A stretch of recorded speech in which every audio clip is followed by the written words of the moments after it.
శ్రీ గురుభ్యో నమః. శ్రీ శంకర భగవత్పాద విరచిత శివానందలహరి 40వ శ్లోకము. పరమేశ్వరుని దయ వల్ల తనకు కరువు కాటకాల వల్ల భయం లేదని శంకర్లు చెప్పారు. ధీయంత్రేణ వచో ఘటేన కవిత కుల్యోపకుల్యాక్రమైః ఆనీతైశ్చ సదా శివస్య చరితాంబోరాసి దివ్యామృతైః హృత్కేదారయుతాశ్చ భక్తికలమాः సాఫల్యమాతన్వతే దుర్భిక్షాన్మమ సేవకస్య భగవన్ విశ్వేశభీతిః కుతః. ఈ శ్లోకమునకు భావము: హే భగవన్ విశ్వేశ్వర, బుద్ధి అనే నీళ్లు తోడే యంత్రము చేత, స్తోత్రవచనములు అనే కుండతో, కవిత్వము అనే కాలువల, పిల్ల కాలువల మార్గముల ద్వారా పైకి తోడబడిన పరమేశ్వరుడవైన నీ యొక్క చరిత్రము అనే సముద్రమునందలి మంచి జలములతో హృదయక్షేత్రములందు మొలిచే భక్తి అనే వరి పైరులు సఫలత్వాన్ని పొందుతాయి. అప్పుడు సేవకుడనైన నాకు ఇంకా కరువు వలన భయం లేదు. పరమేశ్వరుని చరిత్రమును స్తుతించు భక్తి హృదయంలో ఉంటే మానవులకు ఏ లోపం కానీ భయం కానీ కలుగదు అని భావం. ఈ శ్లోకంలో శంకర్లు ఇలా చెప్పారు: బుద్ధి ఏతంలా పనిచేస్తే వాక్కులు ఏతపు కుండల్లా పనిచేస్తున్నాయట. లోతైన నూతుల నుండి, గుంటల నుండి ఎత్తుగా ఉన్న ప్రదేశానికి నీళ్లు తోడడానికి ఏతమును ఉపయోగిస్తాం.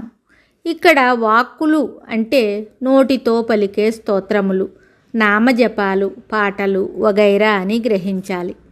ఈ వాక్కులు అనే కుండలతో, కవిత్వము అనే పిల్ల కాలువల ద్వారా ఈశ్వరుని చరిత్రలు అనే మహాసముద్రము నుండి బయలుదేరిన నీళ్లు హృదయము అనే వరిమడిని తడిపి సస్యశ్యామలం చేసి భక్తి అనే రాజనాల వరిధాన్యాన్ని పండిస్తున్నాయట. కాబట్టి శంకరుల హృదయం నిండా ఆనందమనే వరి పంట నిండుగా ఉంది. అందువల్ల కరువు వస్తుందనే భయం ఏ కొంచెమూ లేదని వారు చెప్పారు.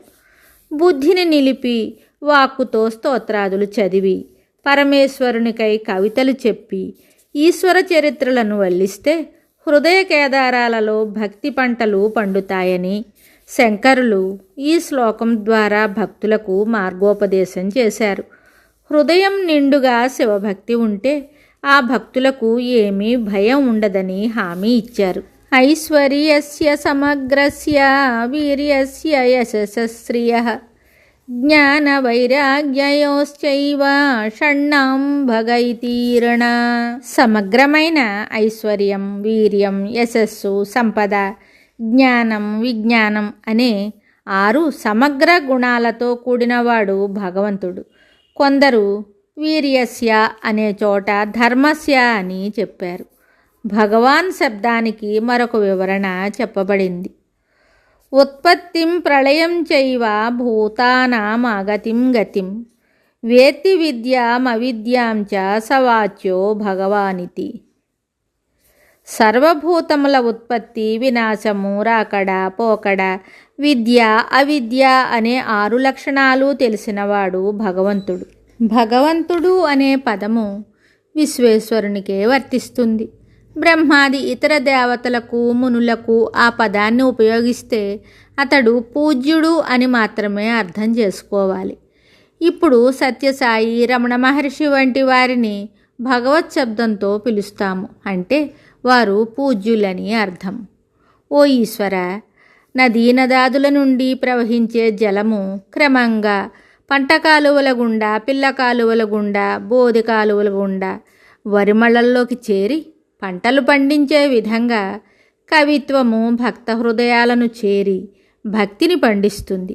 అప్పుడు భక్తునికి లోటు ఏమీ ఉండదు, సమస్త శుభాలు సిద్ధిస్తాయి అని ఈ శ్లోక సారాంశంగా గ్రహించాలి. మరి ఒక శ్లోకంతో మళ్ళీ కలుద్దాం. శుభం.